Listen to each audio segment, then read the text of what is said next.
6 p.m. London. And we have another very interesting guest today. His name is Alejandro Bonilla. He is a customer success manager, Tokenomics platform. We're glad to have you with us today, Alejandro. If we can see him, if somebody can show us, Alejandro, please.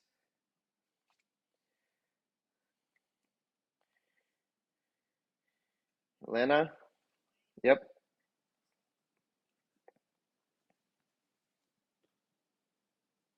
Can everybody hear me?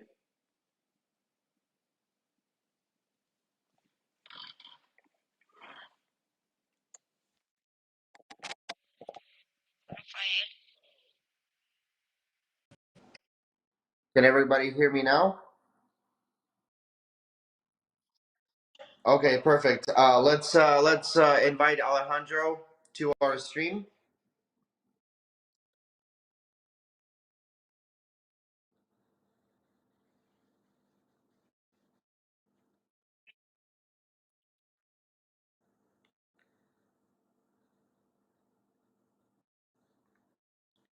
Elena, we need to see Alejandro. Can you show him to us?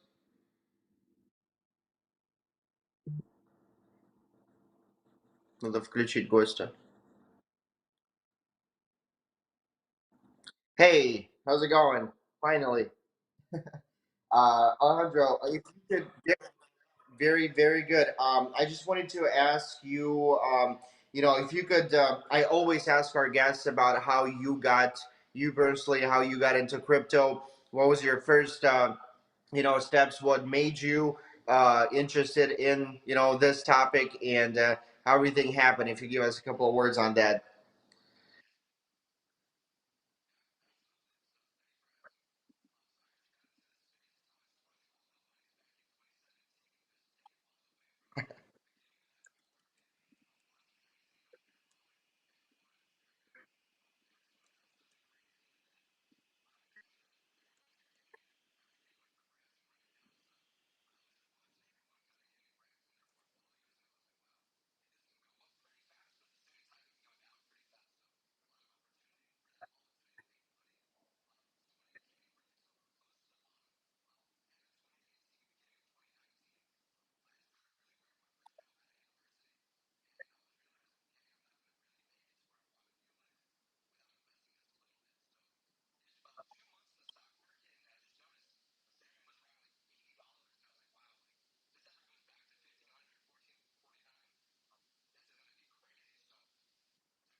Gotcha. That's awesome. I hear that a lot. That people. This is how people are getting into Web3 and crypto space in general. Hearing from their friends.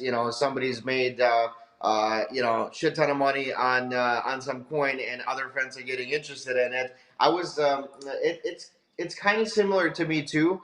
It's not that I had friends that were that were making a lot of money on crypto when I was getting it, but I heard it everywhere on the internet. When stars are talking, start talking about that, different bloggers, and then you're like, well, why is everybody talking about crypto? Like, hey, why don't I know what it is? And this is how we started too. That's cool. Um, Alejandro, we wrote down here on the announcement of the live stream, we wrote down a couple of questions that we're going to ask you, and we would be happy to hear answers from you, from your point of view. So let's go with the first one. If you could answer, what is tokenomics for a crypto token?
This is a great answer, and I totally agree. I am the kind of person that I always obviously look at the tokenomics of different projects, what I'm thinking to invest, or if my friends ask me whether I should or I shouldn't, and I always say like you have to make sure that you really look at the all the deflationary mechanisms that the project has, and it's not about the supply that they have, the minimum or max. Like in Grand Time in our token, we have emission of 10 million grams daily.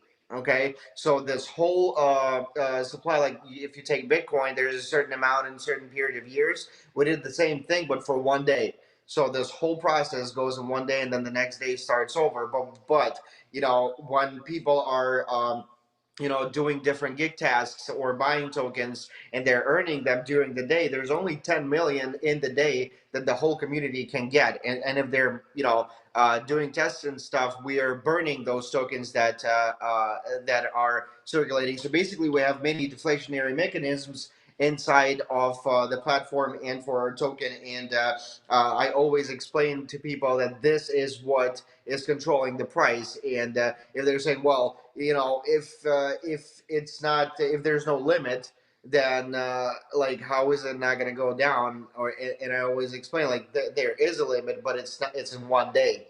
Okay, and this is what makes us different. And these are the and plus we have different deflationary mechanisms in it as well. Okay, perfect. Awesome answer. Thank you for that. And well, the next question was what factors are included in crypto tokenomics?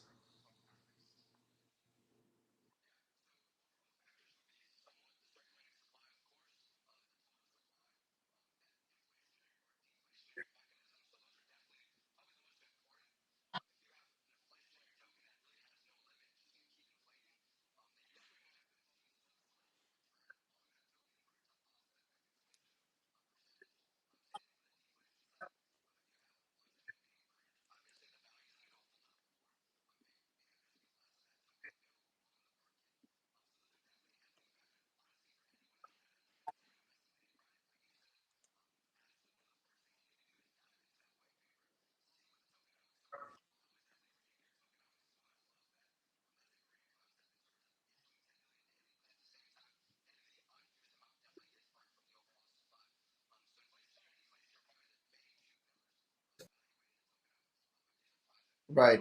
How do you usually, this is a question from me. How do you usually explain this to a person that doesn't know much about crypto, or he's just or she's just trying to get in and heard some really great news from all over the social media that you have to buy a coin today because this is the future. Like, what do you tell them? Like I say, stop, think, read before you do, and they're like, well, I'm gonna lose time. It's gonna drop or it's gonna go up again. Like, how do you stop your friends and make them think? Yeah, so for me, when my friends come to me for kind of understanding the crypto markets and getting some advice in that regard, I think 8 is a great example. I mean, it is definitely a blue chip name from the Board Ape Yacht Club said, um, but in terms of the actual utility behind it, it's still yet to be seen. So the tokenomics on it necessarily aren't the greatest, especially since so much of it was airdrop, because that was immediately dumped on the market. At least Yeah. I know from my perspective, some of my friends that had received that airdrop, at least half of that they were already selling to the market, and kind of holding the other half as like a moon bag, which has got a great perspective on it. I'm going to sell half, but I'm also going to keep half just in case I'm wrong. Right. Because you always have to kind of have like that hedging mentality. And being in the crypto space, that's kind of what we're doing already. It's a hedge against the current financial system that we have. That's why we're taking more of the independent route, more of the sovereign individual route, and actually owning the keys to our money and kind of being in control at all times. So tokenomics definitely have to factor into them. I like to say to them, look at what's happening with the dollar. Sure, it felt great when everyone was getting stimulus checks, at least in the United States of America. But now you're kind Right. of seeing the effects of that when it ends, with oil prices, with food prices, everything that keeps going up. And really, the money is not going up along with that. So when you're getting a token and you're looking and investing in that, you have to make a logical approach to it and say, all right, this will go up. Sure, it might come down some, but if I really look at it from a set point of time, let's just say 2020, for example, you're still up a lot. So you just have to factor these in and take that long-term approach. Exactly. Exactly. Do not think short term. Do not try to buy today and sell in 2 days thinking that you're going to make $1 million. Usually, 99% of the time, it does not happen. It happens, but not all the time. And yeah, when everybody was when that A board was hyping, couple of months ago, I've had a lot of people that bought right away. That first day it was on. It went out in 5 exchanges, and I was surprised too. Like this is cool. Like I can't even imagine how much money they spent to be listed on 5 top exchanges. But it was cool. But at the same time, like they are telling you, there's all hype about around it and stuff. But they are telling you we airdrop a bunch of tokens that people have, and like it would be logical to think that they are going to drop it that this first day, when the token is out. So, and this is what happened. But anyways, I know some people that Absolutely. make good money on it, that first day, but I know a lot more people that lost. So yeah, we always have to dive in to all the details, like you said, white paper, tokenomics, and make our own decision without only looking at the advertising of a certain project. Cool. Thank you for that, Alejandro. Uh, let's answer this interesting question. We kind of covered ways to analyze crypto token before investing in it. So the next question would be, how can people make money using token metrics? Yeah, so for those that don't know, Tokenomics is an artificial intelligence and machine learning company. Pretty much aiming to simplify the art of investing. So we grade every crypto asset on a scale of 1 to 99, kind of similar to like taking a test in school. If you get 100% on the test, you did the best you possibly could. Kind of the same thing with cryptos themselves. So we really wanted to make it very simple because I know it can be kind of scary to first venture into investing and say, oh, wow, like there's so many options. Where do I put my money? So we use the artificial intelligence to really make informed decisions. It's pretty much broken down into 4 components, which is a fundamental analysis, technology review, actually going through the code, any security risk, any bugs. Next would be the actual technical analysis, so doing the charting. And then lastly, quantitative analytics. So just going through a lot of the performance metrics, whether it's Sharpe ratio, Sortino ratio, compound annual growth rate, to really compile all 4 of those categories into making one overall score. So for us, in terms of how to make money with token metrics, is really this easy as you find kind of a good spot in the market, which is anything 80% or above, we would consider bullish.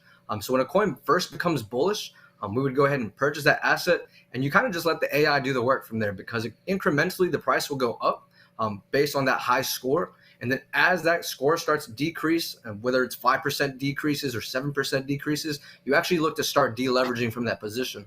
On top of that, that other component, which is technical analysis, we actually automate it for all of our customers. So we have a bot that essentially issues bullish and bearish indications on certain projects. And so if you really just buy when it says bullish, you're able to run it all the way up and then just pretty much sell when it says bearish. So I think a prime example of this would be just like the whole Terra Luna fiasco, because I know that Oh impacted the yeah. whole crypto market so heavily. So our model actually was bearish on Terra Luna on April 14th at 81.54. So if you would have just listened to it, sold at 81.54, or even opened up a short position, you definitely would have made or even saved yourself a lot of money compared to where it is at today. So those are just some of the simple ways that you can utilize token metrics to really make yourself money. On top of that, our research team, we pretty much break it down into 2 sectors. The team that does the fundamental analysis is our market analyst team. And then the team that does the technology review is our blockchain engineering team. So of course, they're tasked with different responsibilities. For the market analyst team, they're actually sectored down even further to like a DeFi sector, NFT specialist. So we really want to corner the different spaces in the market because obviously it's just going to continue to grow and grow, and not one person's going to know everything that's happening across the whole market. So really getting these Right. sector specialists to give you the best picks within those particular sectors definitely can help out, especially from a research side. And then same thing for the blockchain engineering side, just going through the actual code of these projects, really understanding what's a good project, what's not, what has utility in the future, and what may not. This is great, and I really like your honesty. With there are tools like that where you can basically set your set the price where you want to sell something, or you want the platform to decide for you. and be really trusted. But also at the same time, you can also dive into the project yourself, especially if you're a technical person. You can look at the code yourself or the white paper, understand it yourself. Do that as well. But yeah, this is great that we have so many, especially in US. So many talented people are doing some great things, like you guys. We're helping newcomers not to lose a lot, on crypto, especially when they're new, and help them build their way up in their investments. This is great, and I like to hear more and more projects like that. When I went to the local cafe here in Bay Area, San Francisco, last weekend, and a lot of people are into crypto a lot, even though like there's not a lot of big crypto projects that are located here, but most of the young generation is into crypto. And I was surprised that not only young people but also older people too. I went to that cafe, and the waiter over there, he saw my shirt and he was like, "What is this?" And I said, "This is our crypto project." And he was like, "Oh, I'm into crypto too." And he got kind of sad. I'm like, "What happened, man?" He was just, "I just lost $9,000 on Luna." I'm like, Jesus, even older people are like that. And this is not what we want to hear. We want to hear that people are making money but not losing money, because this guy is probably never going to buy anything else, since I believe that Luna was the only choice that he decided to make and purchase, and here you go, he lost it all. So yeah, thank you for doing what you're doing. This is great. Let's do one more question, and then we are going to answer a couple of questions from the community. So, can people use token metrics if they are long-term investors? If you can cover that part of that as well. Absolutely. So we do like to corner both sides of the market, the short-term side, which is encompassed with our daily, weekly, and monthly timeframes, but of course the long-term side as well. So actually our CEO is a value investor himself. He actually really believes in that long-term view. So do I. So in the sense of using it as a long-term investor, one, we have a low frequency trading strategy, which is really optimized for like more of a quarterly or a yearly time frame. Of course, hodling is also a great alternative. But when you see like a lot of the drawdowns that you have in the market, maybe that's not necessarily the best choice all the time, unless it's something that you're for sure going to stick in for the long term, which of course you can always dollar cost average on the way down. But for us, the fundamental review is really essential, as well as the technology review, for a long-term project. Because if the code is good, anything we've seen with an 85% code review score or higher has done amazing in a bear market. So it definitely weathers the storm, and it's got all the opportunity to really seize on a lot of the opportunities that may have lost with other tokens. So something like Chainlink, obviously that was a high performer in the last bear market, really starting in 2019. It's kind of one of those sore thumbs that really stuck out. I'm sure a lot of attention was brought to it, and that's because it did on our side have a very high technology score. From the fundamental side, just that use case, the actual team behind it, looking at the investors that are in a certain project. If you really do like the research behind particular projects investors, you can see some investors that really never lose in their portfolios. So one that comes to mind for me personally is like Andreessen Horowitz. I think they're one of the top VCs in the game, if not number one. So Right. anything they touch almost goes to gold. Facebook, Instagram, you name it. So just looking at the crypto projects that they're involved in, getting an understanding of what those are aiming to do, what kinds of what sectors of the market they're cornering. Um, Looking at that for the long term, you really can't lose because you're going to be putting your money with theirs. That's one thing. And then if something's happening with your project and there's a couple of $1 billion behind your back, saying, "Hey, we're here if you need us," that's a good sign. That's always a good Absolutely. sign. So, Definitely. yeah, cool. Yeah, that's absolutely, you're absolutely right. So, uh, thank you for answering my questions, Alejandro. That was all great. A lot of useful information. I'm sure a lot of useful information for our users that are listening to us right now. I think we are ready to answer a couple of questions of the community. Are we, Olga? Let's start. Let's read one of the first question that you pick. Yeah, we got a lot of questions today. I want to start with one from Averna underscore Elena 72. It states, how do you Okay. envision the future of cryptocurrencies in, say, 50 years from now? That's a Ooh, great question. in 50 Uh, years. That's quite a time frame. So honestly, for 50 years, I'm not necessarily 100% sold on the long-term use of cryptocurrency. And the only reason I say that is just because of quantum computing. So once quantum computing really gets started and kind of takes over, you have seen reports that it could really mess up with cryptography, which obviously is like the driving force behind cryptocurrencies. So 50 years is definitely quite a leap. I don't know. I think virtual currencies definitely will be a thing in the future. So I mean, if anything's going to make it, I would definitely say crypto is going to make it in 50 years. But I honestly would look at it more so of a time frame of 5, 10, 15 years, really before that becomes mainstream. So definitely in a great spot right now. We're still early to the game. Yes, and this is amazing. This is what I like. Every time something happens or some coin goes down, or if anybody loses money around you, I'm still telling myself we are still in the beginning, and this is great. We're still gonna make some. Okay, that's cool. Olga, let's do the second question. Second question comes from Professor MD1, and it states, what aspect of Grand Time tokenomics would give you confidence to invest in Grand Token? Yeah. So for me, I love what the project's aiming to do. So it's actually something I was pitching to my team as well.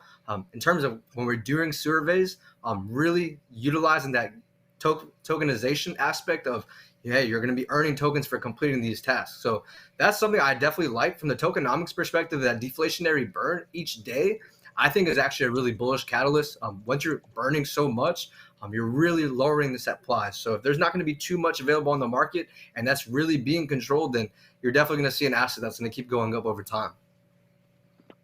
Thank you, Alejandro. Thank you for your honest feedback on that.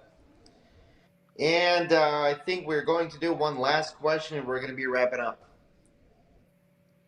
All right, one last question is coming from Bora underscore Nicolja 81, and it says, Raphael, are you planning another live broadcast with the same guest in the near future? Well, our community loves you, Alejandro. So if everybody wants to see the guy again, absolutely yes. Why not? We are definitely going to invite Alejandro again with some more interesting questions, and I'm sure he's going to give us a lot more info on his project, what they're doing, what their progress is, and also something about us too. Maybe we should even schedule a quick call, and you guys are going to recommend us how to improve or change something, or I always like to hear feedbacks. So definitely yes, if everybody, we're going to do, let's do this, we're going to do a vote in the last couple of days where we had three guests recently, and we're going to have our users to decide who they want to see again. And Alejandro, I think you're winning because this is the first time I see this this kind of comment when users asking when you're coming back again. So this is great. Thank you. For today, though, we are going to be wrapping up. Thank you again, Alejandro, for being here today, for giving us so much useful information, answering questions of our community, and hopefully we will see you again soon. Thank you, Olga, for announcing all the questions, and to all our users. And I will see you guys again next Wednesday at 6 p.m. London time, as always. And we're going to have some more guests and talk about some more interesting topics. So thank you so much, and have a great day, everybody. Bye bye. Awesome. Thank you so much, everyone. You guys have a great day. Thank you. Thank you, you too.